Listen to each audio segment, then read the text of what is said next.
evening. Hello. How you doing? It's good to see Alvin.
good evening, everybody. Welcome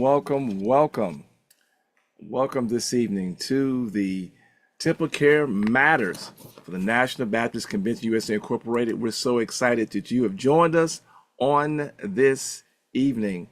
We certainly hope that you will be blessed about what we're about to share on this evening, and that you will be excited to share it where you are. Look, take an opportunity now to share in your Facebook family, as I'm doing right now. You can copy, you can text it, you can tweet it, you can Instagram it. Let people know it's TempleCare Matters time on here with the I Hope team. All right, and look, our question for this evening is both for our Facebook page and for all those watching Zoom. Just type in the chat one good thing that happened to you today, and just type in the chat one good thing that happened to you today, and we are excited about everybody that's watching us on social media as well. All right. So we want to acknowledge our national leadership: Dr. Jerry Young, our president; Dr. Alvin Edwards, our general secretary; Dr. Alvin Love, the chair of our Federal Faith-Based Development Initiative; and yours truly, Michael Miner.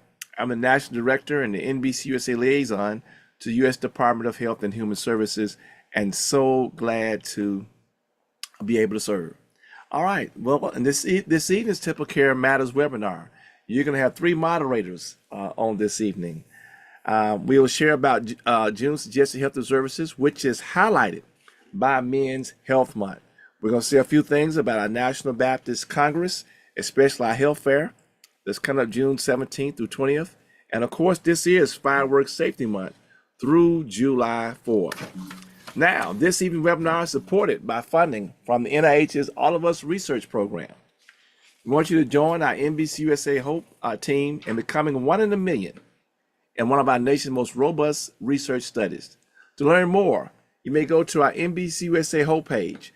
Our webpage is hopenbc.com. That's hopenbc.com. And what you can do once you go there is click on the All of Us link. hopenbc.com, and click on the All of Us link. Excuse me, and you learn more about what we're doing. All right. Now, this is your first time joining us for one of our webinars. We want you to participate in our NIH All of Us Research Program pre and post surveys. Now, we're taking a moment now to post a link for the pre-survey. All right. And that's if this is your first time being a part of us. And we'll share the post survey near the end of this evening's webinar. Thanks in advance for your participation. All right. This webinar is part of our continuing series of First Tuesday TempleCare Matters webinars that have evolved into hybrid events with virtual and in-person watch gatherings in our local NBCUSA congregations. In each session, we delve deeper and deeper into the 7 pillars of TempleCare Matters. Now you know what time it is. It's time for us to share our triple-demic update. I know you thought that we were all done. I was like, man, we thought we were done with this COVID-19, all this. Well, we still have updates. All right, in testimony this week, Dr. Anthony Fauci, the former director of the National Institute of Allergy and Infectious Diseases, testified about the U.S.'s response to the COVID-19 pandemic and the origins of the virus. He stated that the U.S. still needs to close communications gaps to better prepare for the next pandemic. Fauci said there's still some things the U.S. needs to work on. Hear that, y'all? To be more prepared for another pandemic in the aftermath of COVID-19.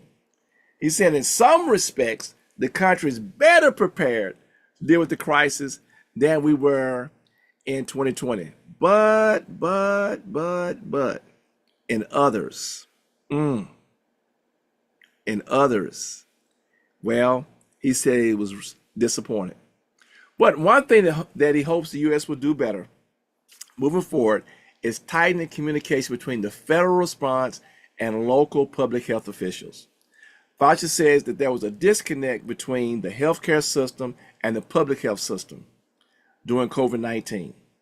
Specifically, the U.S. Centers for Disease Control and Prevention could not demand information from local agencies, which caused a lag in sharing data. We were at a disadvantage, Fauci said, adding that the CDC is working on a way to fix this point moving forward. All right? All right. Now, Brother Duke, he's going to conduct the next part of this evening's webinar. Brother Duke, we're in your hands. Good evening, and thank you for that, Dr. Miner. This is my first time doing this, so I'm usually in the background, so I'm going to try my best to move around. I know I have some help from Dr. Miner and Pastor Montgomery, but let's get started with next section. Fireworks Safety Month continues through July 4th. Each year, thousands of people are injured while using consumer fireworks. Despite the dangers of fireworks, few people understand the associated risks, devastating burns, other injuries, fires, and worse. Supervise children closely, as sparklers seem like harmless fun for the kids, but they are responsible for about 1,400 eye injuries each year. Even tiny poppers or snappers can pose dangers. Sparklers burn at 1,800 degrees and could easily cause severe burns and injuries. Now, for this month's special feature, this evening we will conduct a candid Q&A session about men's health to coincide with June being Men's Health Month.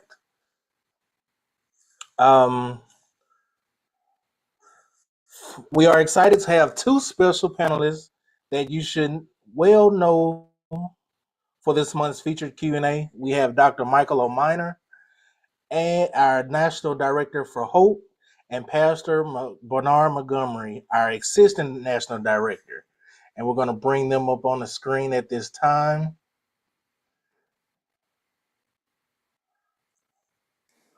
I want to welcome you both to this Q&A section. I'm trying to get myself on the camera so I can be like you guys. There I go. All right. Well, thanks. All right. So welcome once again. For those few people who don't know our panelists, you may review their bios in our latest NBCUSA Hope Baptist Voice Special Edition. If you are in need of those books, just please put in the chat, and we'll make sure we get those magazines to you. We have several questions to help guide our discussion this evening. First question, why are men, especially black men, slow about taking care of themselves? All right. Well, that comes to me first, huh? Well, I think the thing about it, we just hard headed. I think about my grandfather. That was my grandparents raised me, and my grandfather, I really never saw him sick, except one time he had a problem with his back, had to go to a chiropractor. But I can't even really remember him having the flu, being down in the bed. I know he had to have been sick at some point. But I just like, wow, I just never saw it. And a lot of the men around the church were the same way. So I think one of the things about it is that we have that heritage of wanting to work all the time and being real strong and even back from slavery days. And so we just figured that if we're going to keep going and going and going, everything will be all right. Pastor Montgomery, anything else you want to add to that? Well, Dr. Meyer, thank you. It's good to be on tonight. As Duke said, we're not in the background tonight, but nevertheless, it could be several reasons for that. For men, black men, it may appear as a sign of weakness. We're robust and we shouldn't get sick. We're strong and we want our families to look up to us. When you look at back when you talk about Dr. Miner and by slavery, you remember John Henry, the African American hero who symbolized strength and determination. He said that he challenged just physically himself challenged a steam powered drill by swinging a hammer with both hands. But he died after that, they said, because of exhaustion. So what that really means is that he needed a break in there. You're not Superman. We may think that we are, but nevertheless, there are things that are that out now that where we can better take care of ourselves. And we understand that all of us in time we need to check our health. Mm-hmm. That's such a good point. We have this stigma about black men being this Superman. We never take any breaks. So this next question, I know is gonna is yeah. I'm just gonna ask it, and we can go from there. What about going to the doctor? Wow. Wow. What about going to the doctor? Well, one of the things about going to the doctor is that's wimping out if you gotta go to the doctor. That's really showing weakness if you gotta go there. I've heard some folks say, man, well, I'm gonna go to the doctor. All they can do, they ain't gonna even hardly touch me and give me some medicine. I can go to Walgreens and get me something and take care of that. Oh, that's all a scam. If I go to the doctor, they're gonna say something wrong with me and send me to 4 or 5 specialists. They're gonna get some more money and go. I've heard all the stories, and I ain't got time to go to the doctor. Already got 3 points, and if I get 5, I'm gonna get written up. Or I'm gonna lose my job.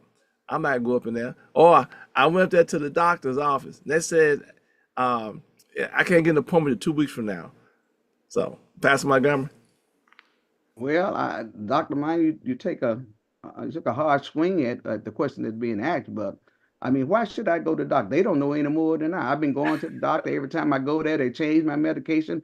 This month is 3 milligrams. Next month is 5 milligrams, and all of a sudden, in the 4th month, they're gonna change to another meds. And not only that, medication don't work on us anyway. It wasn't tested on us. They just trying to make me a guinea pig. I'm not gonna be anybody's guinea pig. We understand that medicine, is a study, but nevertheless, I believe that God has allowed us with man's ability to come up with medication and those type things that we can utilize.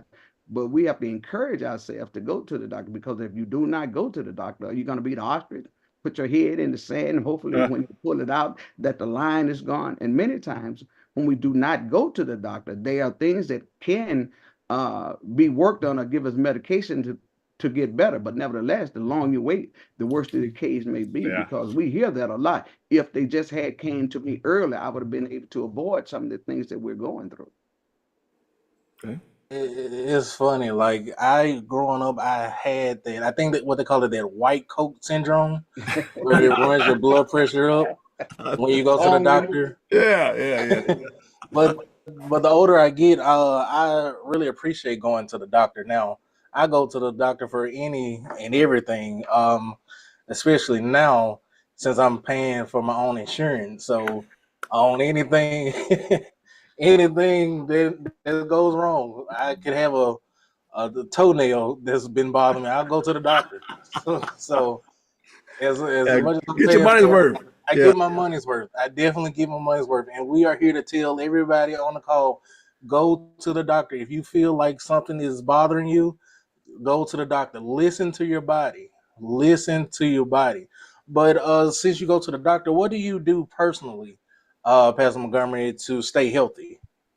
Well, I still go to the gym, and now going to the gym, uh, it depends on how I feel based on what I do. I think that everyone that goes to the gym should do something with cardio. I mean, when you look around, you go to a gym, you may see a guy in there bench pressing 400 pounds.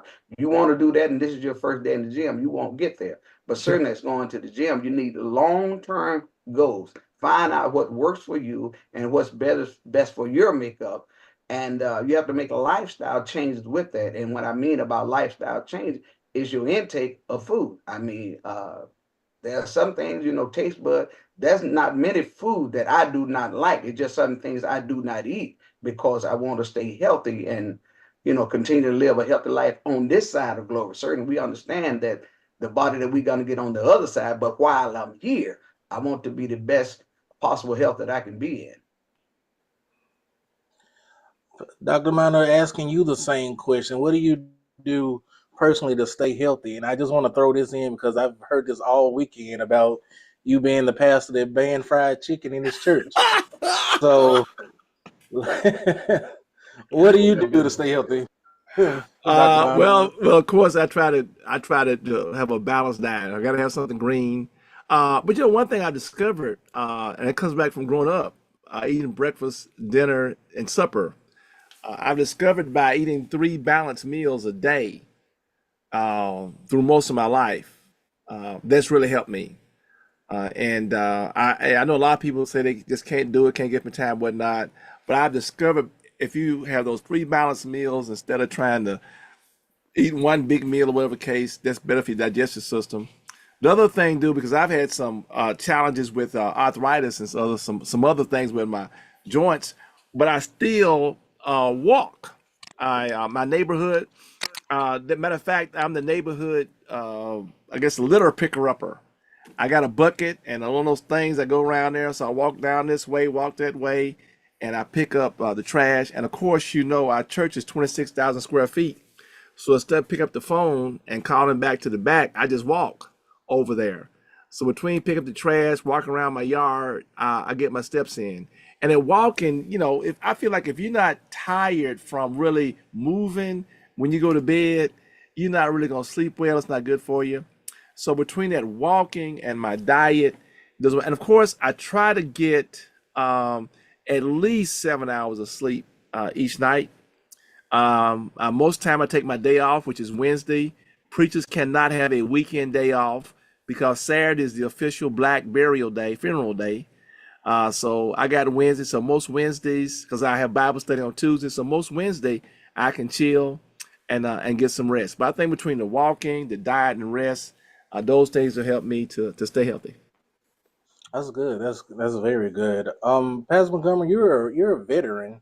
Why do so many eligible veterans and not take advantage of the VA medical service? And before you answer that, I just want to thank you for your service, as you as well, Dr. Miner. I know that you are a veteran as well. So, Pastor Montgomery, why do so many eligible veterans not take advantage of the VA Because medical some of them do services? not know.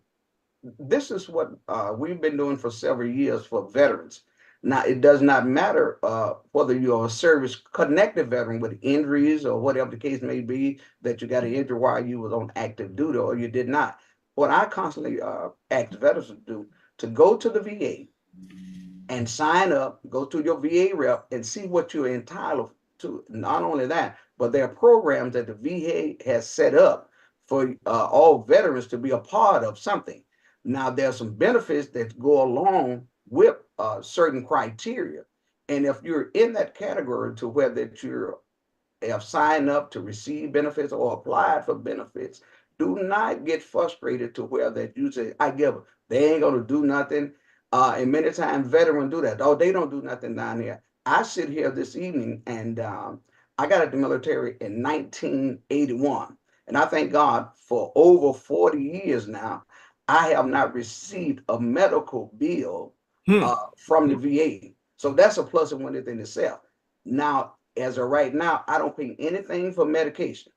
But I had to learn to not take advantage of the benefits that I had. And what I'm saying is that there were times I was going to the ER when I could have just made an appointment with my clinic. And that was selfish on my part. So I was tying up resources by going to the ER when I could just make an appointment with my doctor. Well, now they have clinics to where you are assigned a doctor. For years, they did not have that. And I understand what people were frustrated because they say, man, I go there at 8 o'clock, I don't get back until 5. Sure, but the emergency room is not like that anymore. But certain years of it was. Now, not only that, but some people just get bad information. You're not eligible. Do not allow anyone to tell you that you're not eligible for anything. Go and do it for yourself.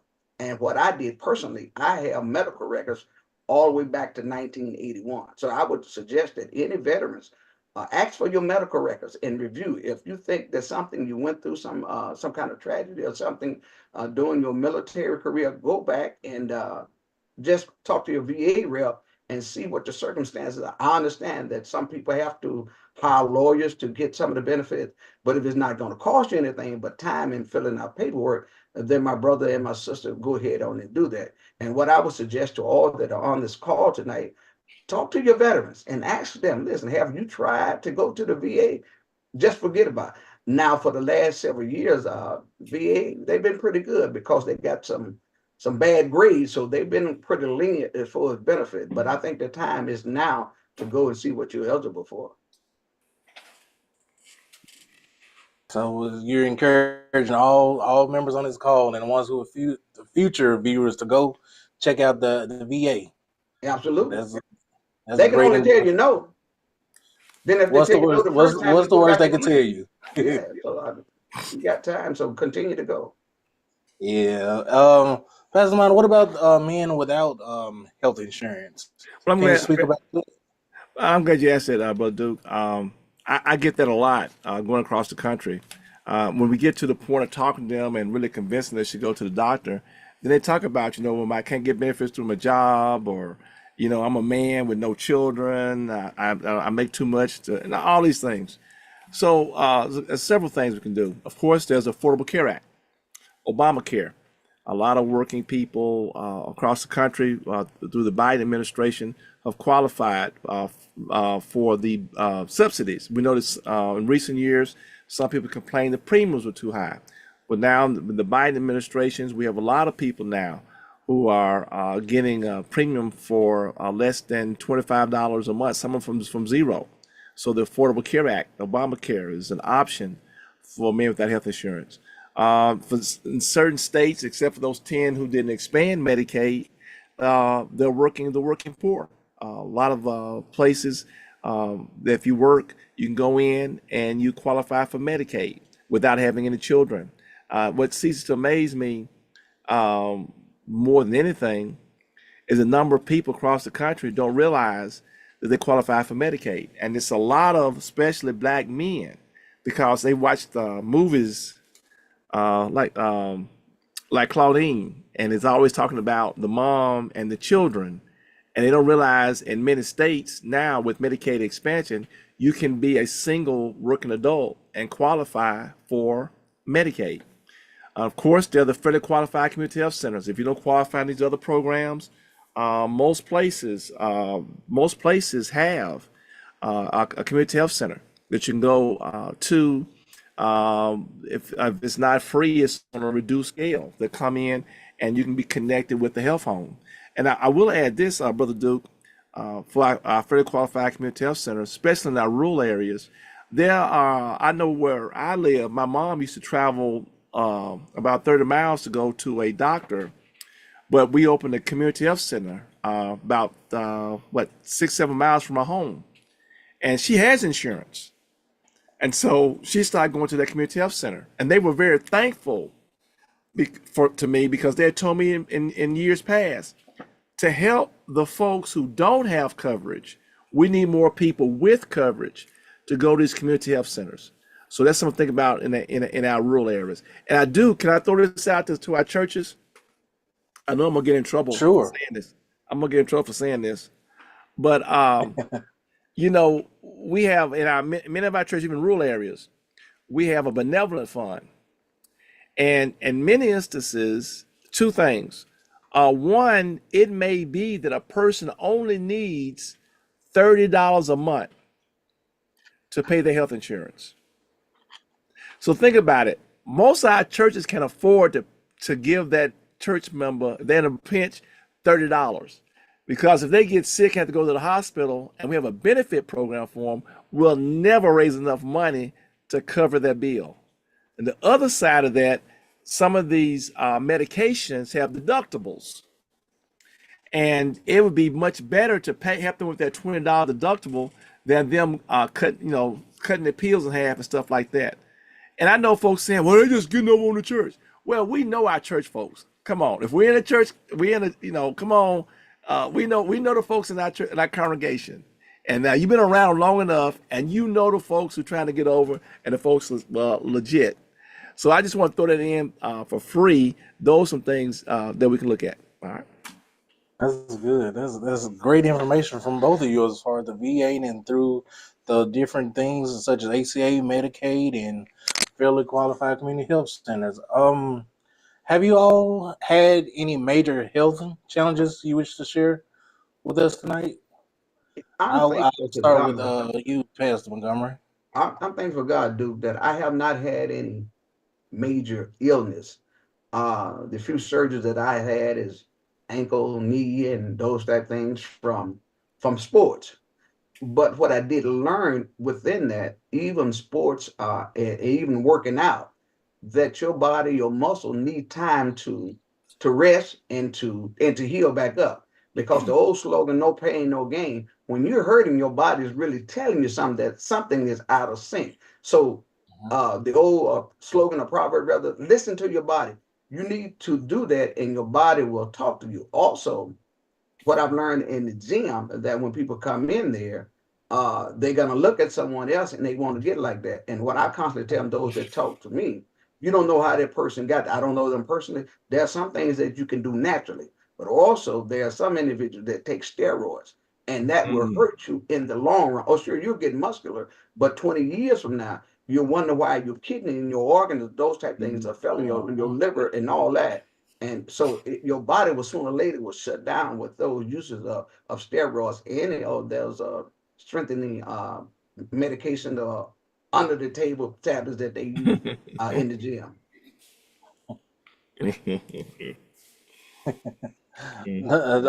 Dr. Vine, the same question. Have you had any major health challenges you wish to share with us? Wow, yeah. I guess I won't try to hog up the whole webinar. I've had quite a few health challenges. People are always amazed when I tell them I've had health challenges because they say I don't act like it. I was like, well, how are you supposed to act? He said, you always chipper and smile. Well, I'm saved and sanctified, Holy Ghost filled. But 20 years ago, I almost died from complication from ulcerative colitis. UC, it's UC, Crohn's disease. They're all related. And I started out with the doctor said one of the mildest forms of the disease he'd ever seen. And then after several years, it went from the mildest to the worst. And I was literally bleeding to death from my large intestine.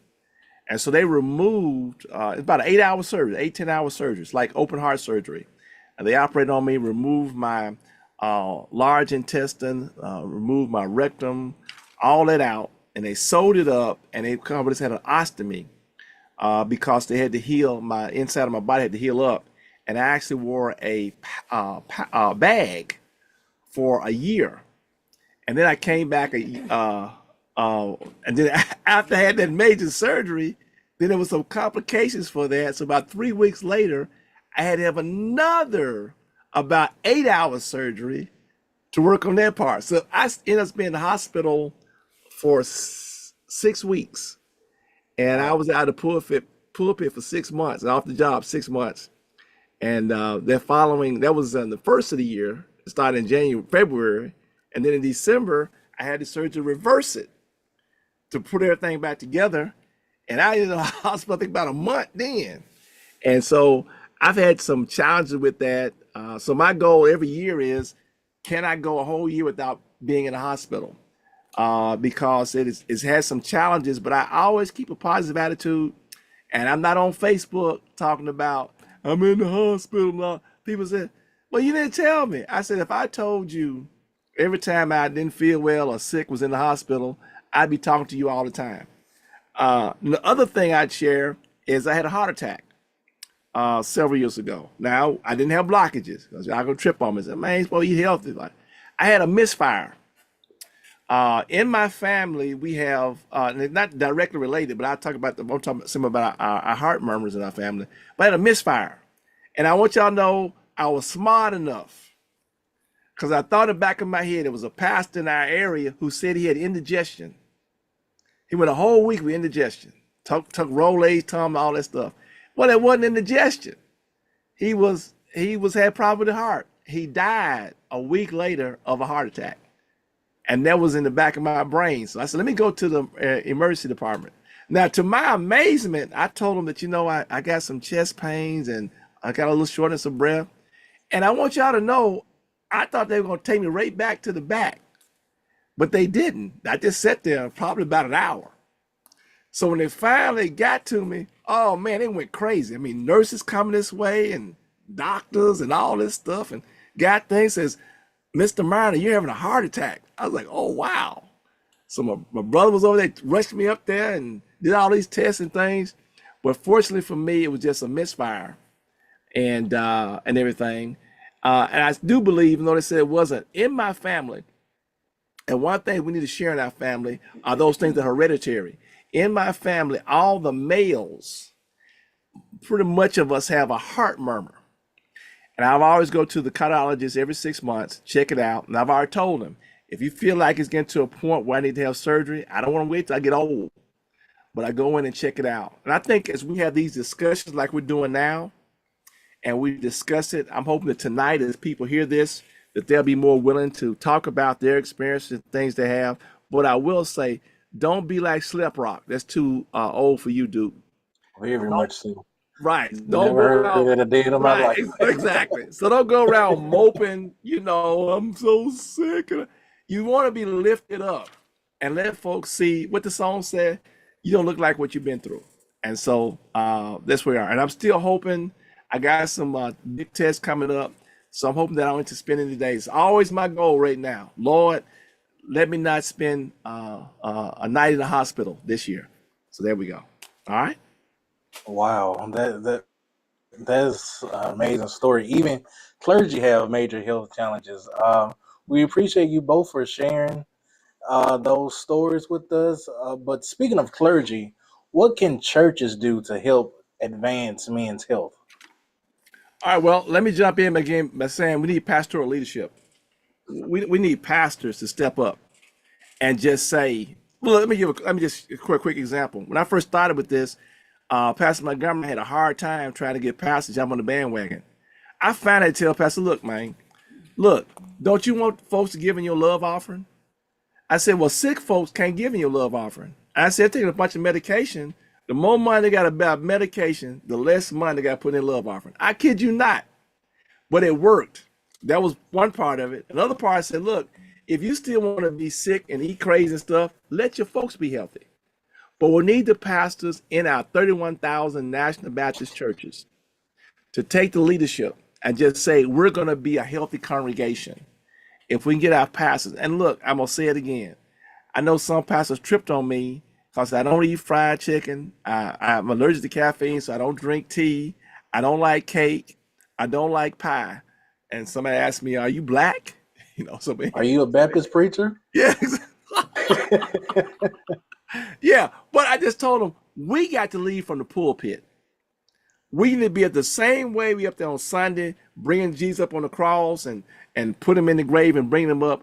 We got to tell our congregations, look, we got to do better and we got to be healthy. We need pastoral leadership in our churches. And if our pastor's overweight, then let's work with him or her to get where it need to be. And I know the church is doing, and then I'm going to say this, and I know Pastor Montgomery got some things to add, but please don't kill your pastor with the plate. Don't do that to him, or her. I'm so glad I like dark meat because see that the lean, the way a leg and the thigh, that's small. But I remember the first time I had a meal, they wanted to fix him a preacher plate. And it had this big old, I didn't want to see the chicken that they got that I was like, that's a large, big piece of chicken. Big piece of chicken, greens, and in the black church, macaroni and cheese is a vegetable. Macaroni and cheese, cornbread, big old slice of cake, slice of pie. Oh, this little feed the preacher. And I was just so thankful that I'd eaten that stuff. But that's what we do. We put all that stuff on the plate, and we feel like the more we put on the plate, the more we show love to our pastor. Guess what? The more you put on the plate, the more you show how you hate your pastor. But that's what we need to do. We need leadership. I know that's right, man. Leadership of the pastor. Go ahead. I had a great experience with a great pastor that actually was one of the pastors that initially was helping us with Hope down in Birmingham, Alabama. And that was Pastor Don Solomon. Uh-huh. Oh, yeah. He convinced, he said, boy, now you keep on running back to Mississippi, you're going to have to preach for me one Sunday. I said, Dr. Solomon, I will do that. So long story short, I did preach for him one Sunday. But he had 3 nurses that were sisters at his church. They came in his study. They checked all his vital signs. The rule, the commandment that was written in stone, If his vital signs are not good, he could not leave out the study. That one of the associate members, preachers rather, had to be ready to preach. Wow. And the church stood by them. They told them, no, if your vital signs are not good, you will not preach today. Now, not fearing the fact of, something would happen that God could not handle, but they focus on his health. And I'm saying this, and I'm echoing what Dr. Mind is saying, that the congregation has to care about the pastor, right, physical and mentally health as well, because he's going to be lined up with God for us spiritually. But there's some things that pastors go through that we have to be careful of. So some of the things that we have is our health ambassadors, and when we are in the curriculum, as far as the steps of setting up a health ministry, if you do not have one, or to work parallel with what you got, one of the first things we say, learn all you can, and the second one on there is make sure your pastor is on board. If you're doing anything healthy in your church, your pastor needs to be on board. Now, if he or she does not want to do it, go to the spouse. Hey, listen, we want a pastor around here a long time. We want to make sure that he or she can function. So this is what we need to do, is to make sure they are on board. Not only the pastor, but the associates as well, anyone that's in the clergy, because there's pressure that you do not see if you're not a clergy. And let them know, listen, we're depending on y'all for the word here every Sunday or every opportunity you get.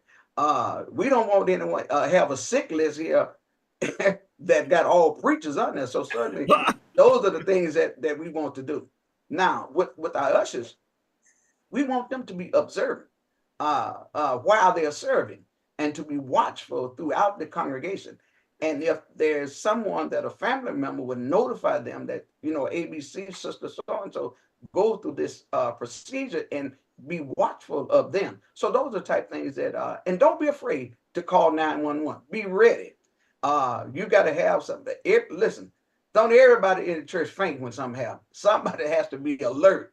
And so we're dependent on our ushers and our nurses to do that. But I will say this, there's a difference between a nurse and an usher. Let the nurse take over for the medical procedure. You do as far as getting people back, getting folks lined up, calling 911 and those type of things. So make sure that you're prepared to do this, and let professional people handle the professional part. That's good. That is so good information that you guys dropped. I think I used to say, you guys drop gems, drop good nuggets for everybody that's on here. But why are some pastors so afraid to share about their health or show weakness when it comes to their health? Did you guys share about that? Well, it's all of us have some weakness. Even Superman had kryptonite. If you take Spider-Man's spider web from him, he's gonna be webless, and long range to take his mask off, he wouldn't be affected. So there's something that all of us go through. So certainly as pastors, let's be human. We're men and women of God, but at the same time, be who you are in the best possible health. What I say to individuals when I'm teaching our health ambassador, I say, whatever year you was born in, that's your model. And you're not going to change. You can put this in there, but artificials and implants, they do not work the same. So therefore, you are who you are. Yeah, I want you to improve and do all that you can do. But at the end of the day, whatever year you was born in, that is your model. So it's up to you to keep the value physically as best you can within things that you can control. Because even today, tonight, or tomorrow, the well as we are, we're sick enough to die. Anything could happen. So that does not mean that you do all that you can do, that you're not subject to disease. But certainly we want everyone on board, especially trying to get our men back. Let them know that you're not invisible. And we understand that you have some issues that you have to go through and get checked. Especially, we'll talk about that a little bit later on about some of the things that men are embarrassed to do, but it's part of it. Mm-hmm. Pastor Minor, same question to you. Why are some pastors so afraid to share about their health or show weakness when it comes their health. Well, the one thing I admire about Pastor Montgomery and I, we have other things that we can do besides pastoring. As a matter of fact, Pastor Montgomery is in between churches now, and so we're not defined by whether we are a pastor or not. So let me just put that out there on the forefront. We're unusual because pastoring is not the thing that defines us. Now, having said that, there are many brothers and sisters of the clergy where that does define them. And if they don't pastor, they might as well feel like they might as well just die. And some of them are afraid if they get sick, the church might retire them. That's why I always joke and see a lot of preachers, dye their hair black and stuff and try to do things when young or whatever, because they want to just have this aura that they're still young and in good health. But I think the thing is, we got to start working with our younger preachers when they get into pastoring, and to let them know that you got to get something in your life beyond being a pastor your whole life. You got to get to the point where you got to retire, that you have to move on, let somebody else come in. But the flip side of that, in many cities, that if you don't pastor, they treat you like you're nobody. I was so glad when I was living in Boston for 10 years up there, a pastor that retires is like, wow, just, they just love on them. They preach, they talk to them about, ask them for information and whatnot and everything. They're lifted up. So when you retire, you get to another level. But down here, but I've learned though that a lot of our pastors, either they're not bivocational, this is the only thing they do. And so it ends up happening, they're dependent upon revivals and other programs and things. So they got to be in a network. So if I go to you, and I'm not knocking, it is what it is. If I go to you, I know that I can preach for you, then you'll ask me over. Well, if I don't pastor anymore, I can't ask you over. So somebody else that wouldn't necessarily ask you to come in. So that terrifies them. They may have sick. They may want to replace me. That's one of the aspects of it. And then of course we go back to the whole Superman complex of where we are, that we just can't show weakness. But I am so glad that at 39 I had all those health challenges.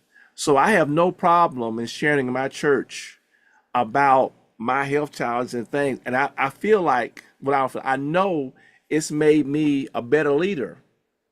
And I do admire this. Let me just throw this in about retirement. My pastor emeritus pastored 40 years, but he had put money aside. So when he retired, he already had a retirement from his job, but he actually had a retirement payment coming from the church. Now, how many black churches in America have a pastor that's been there 40 years would have a retirement for him? So that's it. Next. You sure you want to go past that? Yeah. But this next topic is really dear to me. Picking back off of the weakness of it, a lot of black men are afraid to take a prostate exam. So my paternal side of the family, it's rampant as far as prostate cancer. My father had it, his brothers had it, his father had it, his uncles had it. So it's just a lineage of prostate cancer going on. So I made the executive decision I started a few years to go to the doctor to get that checked out every year. I didn't wait until, I think the age for it is 40. And I started going when I was 27, and I'm 29 now. So every year I go to make sure I get that checked out. Yes, me being a young adult, I go to the doctor. I tell everybody, just go to the doctor. Go to the doctor. Have either of you had an exam, and what would you say to those black men who are afraid? Well, it's two ways now they can do it. They can actually do it the old way. And I think when I meant the old way, they put the gloves on, and that's embarrassing, is uncomfortable. And, macho men, hey, no, we don't do that, man. So now you can have it done through your blood.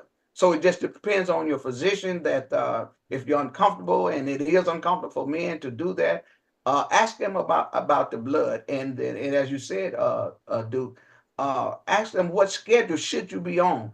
And if your family has the history that you have, certainly everyone needs to start early. But not only that, we need to talk to our brothers, our nephews, and our cousins, and our grandkids. That, okay, you need to do that. I just had a case with my elder brother. He didn't want it done, and so but my other brother then said, "Well, now you don't have to do it if you don't want to, but just remember that 2 weeks that you was in ICU and rehab. Now you didn't have this done then, so this is what they're doing now to eliminate something that could be bothering you later on." Well, he thought about that and said he went head on and gave in. And certainly, when you think about some things that could prevent certain conditions that you could have by not getting the exam, all that embarrassment, all that uncomfortable feeling, and those type of things, you swallow your pride and you go ahead on and have it done. Okay. All right. Well, what can I say behind Pastor Montgomery? Well, I can say this. They do say that they're concerned that the PSA test with doing the blood work sometimes inconclusive, or they want to do a follow-up if the PSA levels are high. And so then the next thing they want to say is to do the glove test. But now for me, it's very painful because I don't have a colon. And so now they actually have, because actually when I had to have it done, I had to go under anesthesia. But now they have another test that they can do that can go up and check it, does not go up through the anus. So I would suggest that you, for those who, all those things, all this stuff, get with your health professional. And I want to just give a shout out to Duke on that piece. If there are, they say, 40, 50, whatever the case may be, to go and get the tests done. But if it's in your family, you need to start early on, because if prostate cancer is not diagnosed, it can take you out. And let's just call it the elephant in the room. And some of the men don't want to take it because they're afraid of what they might not be able to do if something goes on with the prostate. So this is a PG webinar, so y'all take it the rest of the way with what we're saying. But we got to look at our overall health, and that's the only thing that you're concerned about in life. That's a pretty poor life to begin with. But I think we got to have more conversations about prostate. Women talk about breast cancer all the time.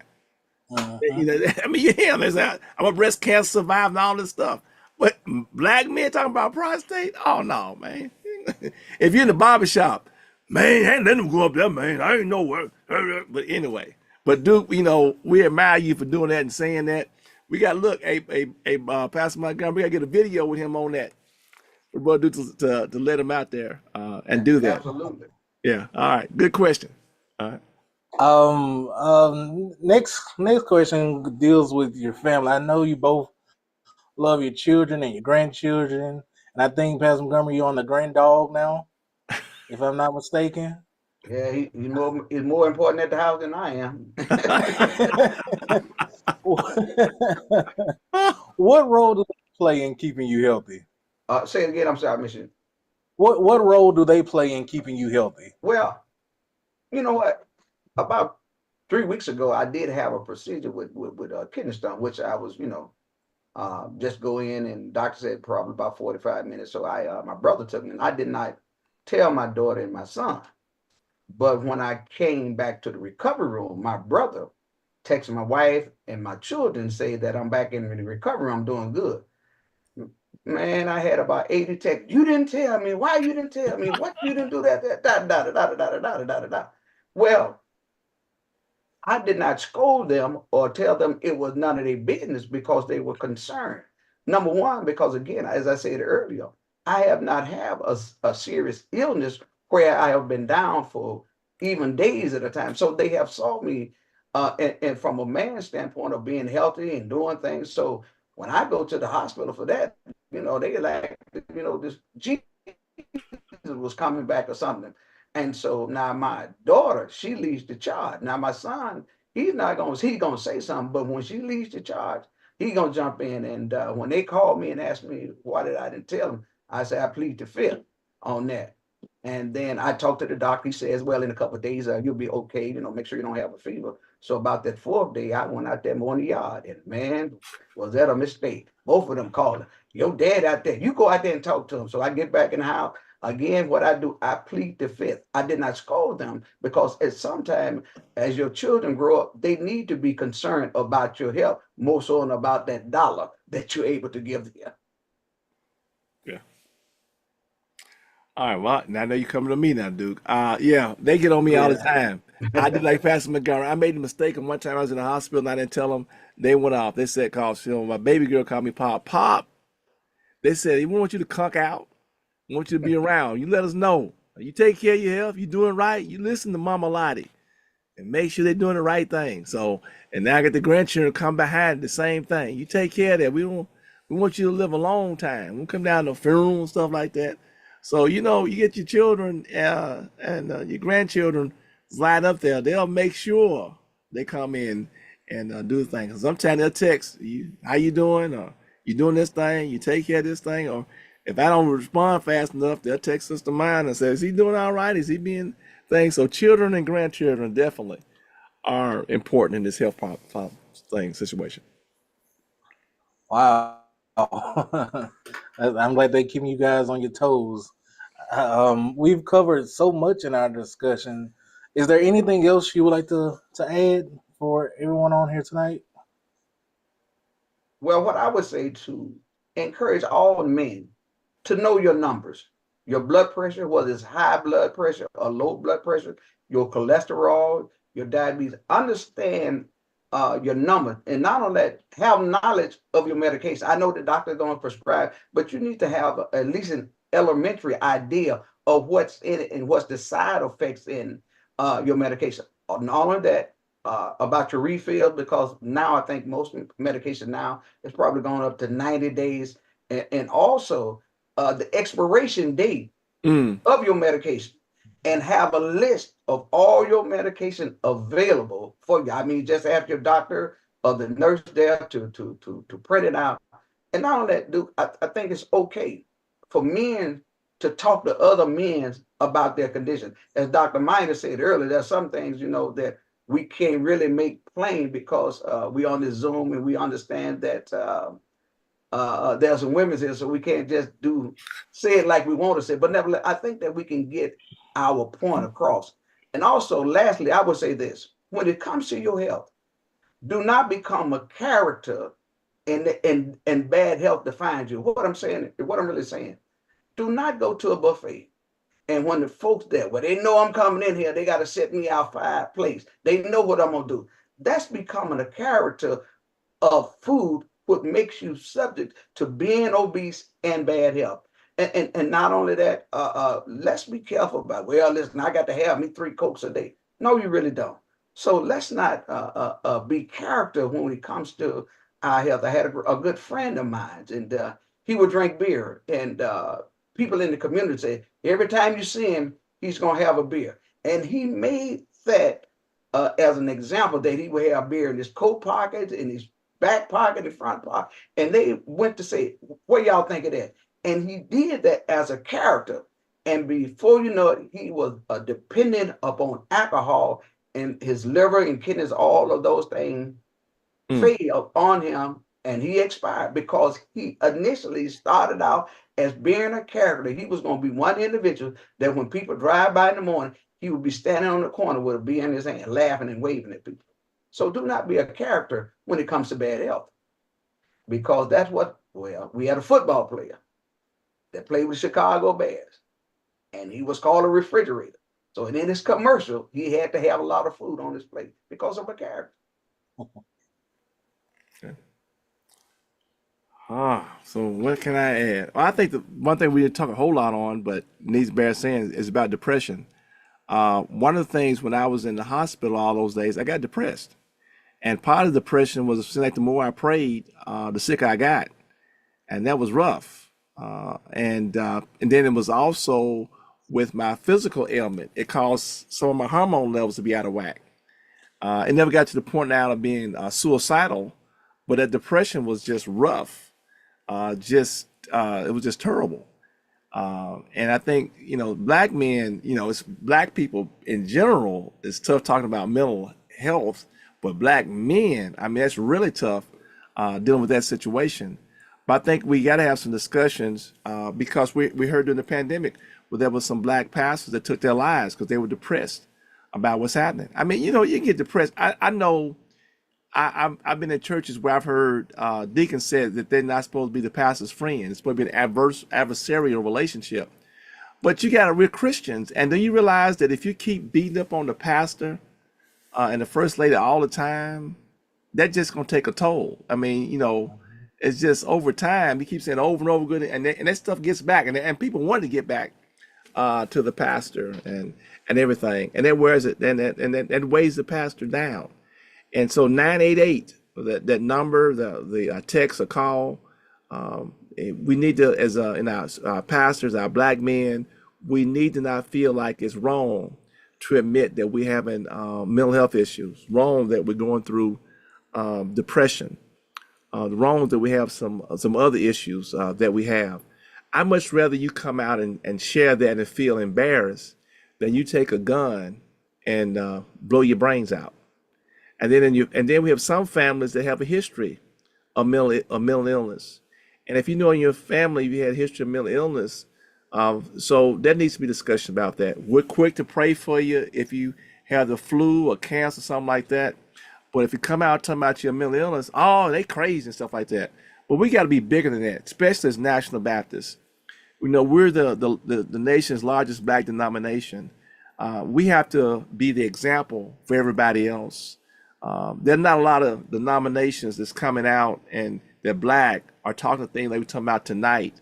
And I think when you see your pastors having the downtime or whatnot, your pastor may not want to talk about it. But you know what you may be able to do is get with your trustees, your deacon minister, pastor's aide, and just say, look, pastor, when is it 2 weeks you want to take off?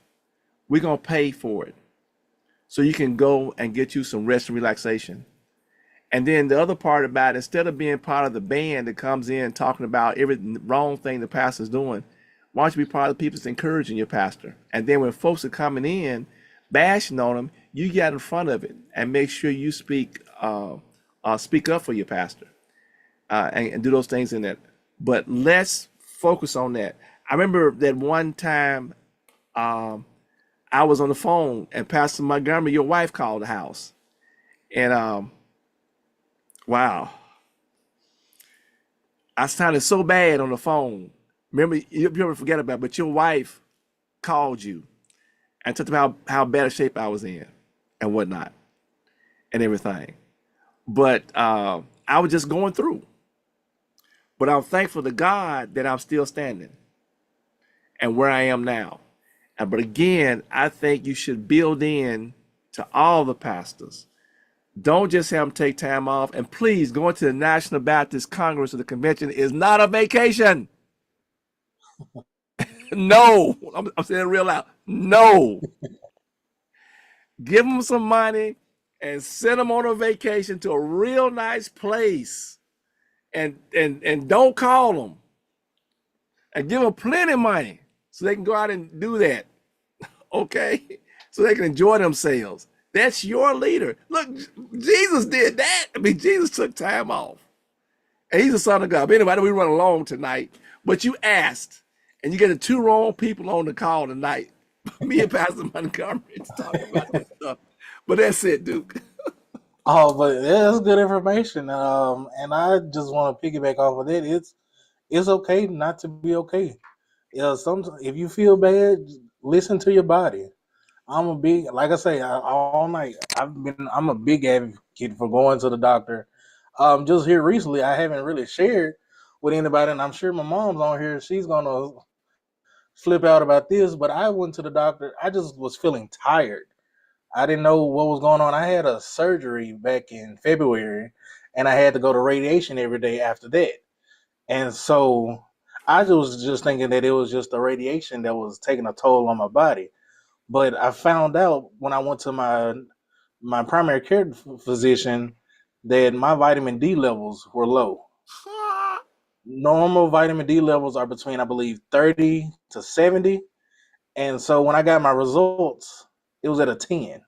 Whoa! And yeah, so I thank God that I listened to my body to go to the doctor, and I took the medicine. I've just finished that last week, and I'm feeling better than I've ever felt in my life. And so I just encourage anybody to go to the doctor, and as well as mental health is very important. We really need to take mental health seriously, and that's another thing that I take seriously.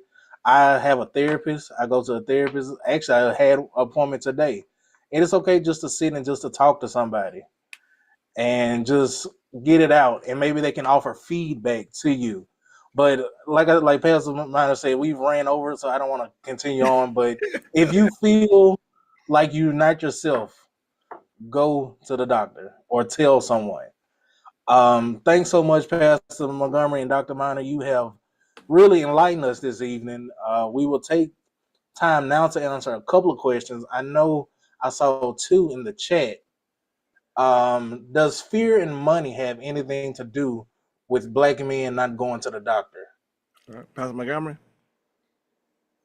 I think both of them. But let's deal with fear. If I don't know, it won't worry me, because I think the tendency is, if the doctor, you go in and they say, listen, I got to send this biopsy, or I got to send this test, and it won't come back for 2 weeks or 10 days, something, you would almost worry yourself to death. And to fear that, listen, and especially if you're afraid of something that they have no cure for, I think that really we take that approach is that I can't get better and I won't be able to deal with this. And not only that, what would my friends say? Now, as Dr. Miner talked earlier about cancer, there was one time as children, they did not say cancer. They would say, see. And I can't tell you. But now, you see it. Even myself and men, we wear pink now because of cancer. And we understand that if you're trying to live a positive life, that it actually helps you in your rehabilitation. That when you're going through these procedures, not only that, when people ring the bell, people almost shout now because they have defeated cancer. So that's one of the fear things. Now, finance, sure, there are some people that cannot afford medication, but there are things that when you go to the hospital, you go to human resources and you talk to those people about, do you have agency? Do you know anyone that can assist me with this medication? Not only that, but when you go to your pharmacy, you ask them, listen, before you give the prescription, do you have this medication? Can I get a discount? Is that occurred? And last but not leastly, but you ask your doctor, because some of those doctors, those pharmaceutical companies come by there and give those samples. So ask them for samples to aid you with your medication. Let me just add this part on the money piece. We know we got deductibles on all our health plans. So what they don't realize, that always, yeah, the doctor always wants you to pay the whole thing right then and there. But I'm telling you, they'll all enter into a payment plan. So I think we have more better education. You go in, if you don't have it, say, look, I want to be in the payment plan, and I can make it work from there. Okay. And we also have a question of, what if you don't have any nurses in your congregation? However, there may be those in the congregation that can take vitals. Yeah, I think we've been on the road, Pastor Montgomery. We know that you can get a blood pressure machine, look up and everything from Walgreens, place like that, and you can find a lot of things from blood pressure. One of the things I didn't talk about, I suffer from low blood pressure. I mean, one time I went to the doctor and I was like, I think I was like around the 50s, and they wondered how I drove there. And so, unlike high blood pressure, low blood pressure, you can kind of feel it. So I have a blood pressure cup, and I come and can check it. I think everybody, as a part of your normal routine, just check your blood pressure and see what things are. So that is true. You can come in now. We don't want anybody that's not a professional to start doing sticks and checking people's glucose and stuff like that. But again, a lot of things can be diagnosed with the blood pressure. For sure, for sure. Again, thank you guys so much. That's all for now. Pastor Montgomery, I'm passing the baton to you to moderate the next part of this evening's webinar.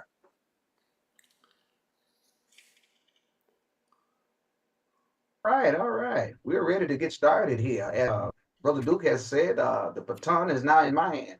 And what we're going to do with this baton, I'm going to get ready to pass it on to our sister down in Louisiana, our great individual, and none other than Sister Nettie Johnson will come in. It's time to get moving, NBC US family. Let's hear from our NBC USA moving champion, Sister Nettie Johnson. Come on down.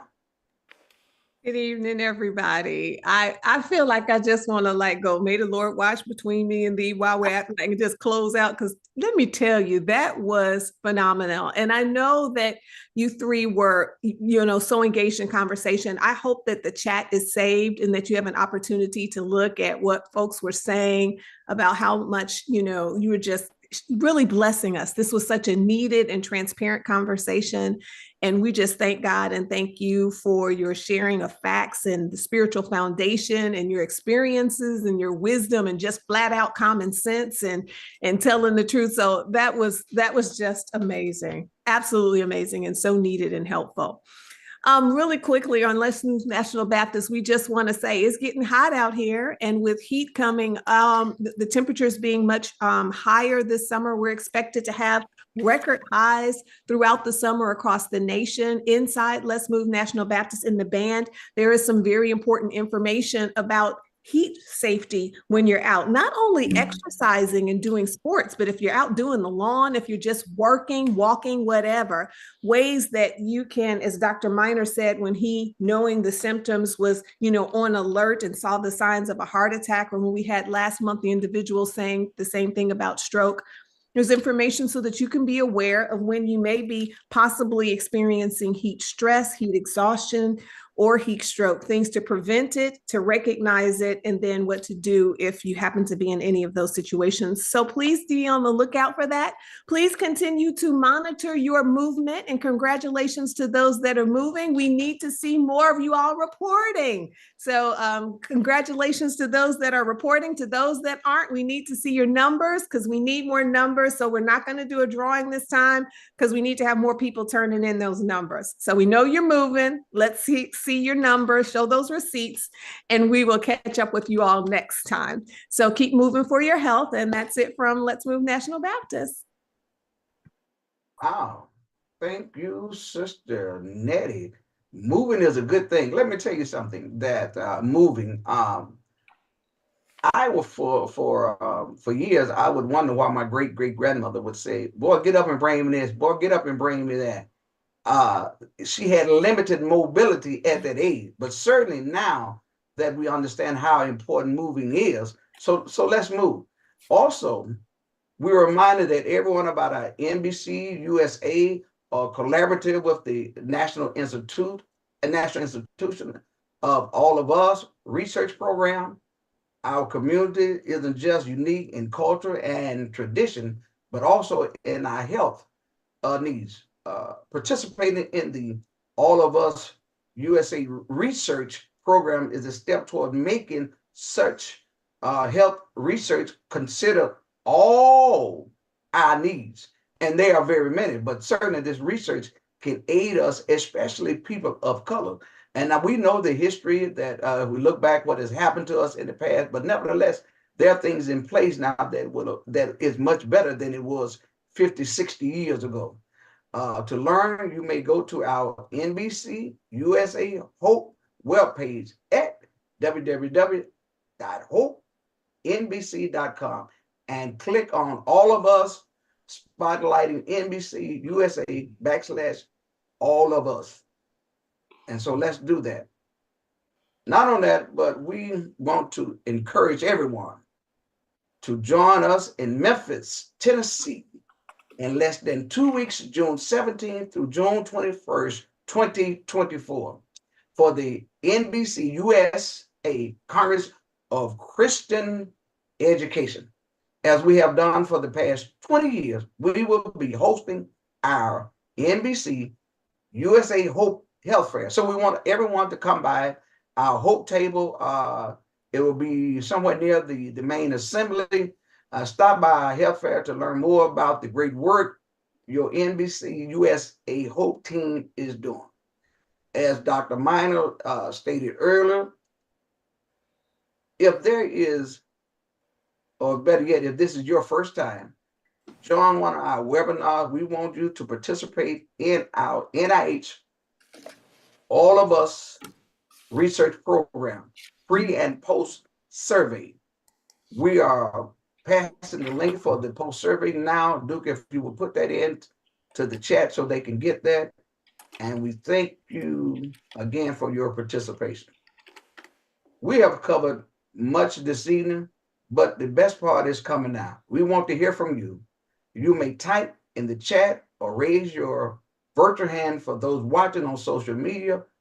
We'll do our best to capture your questions. We again thank you, all of us, National Institute of Health Research Program, for being our major sponsor this evening. Brother Duke, we'll turn it back to you. All right, thank you for that, Pastor Montgomery. Now we will have the Q&A. If you have a question, now is the time to raise your hand or post in the chat, and we will unmute you, and we could answer a few questions.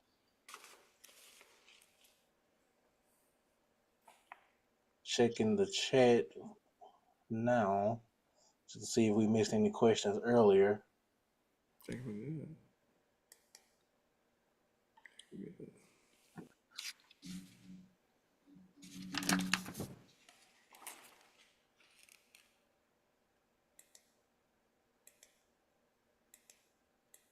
All right. Well, looks like we're good tonight then.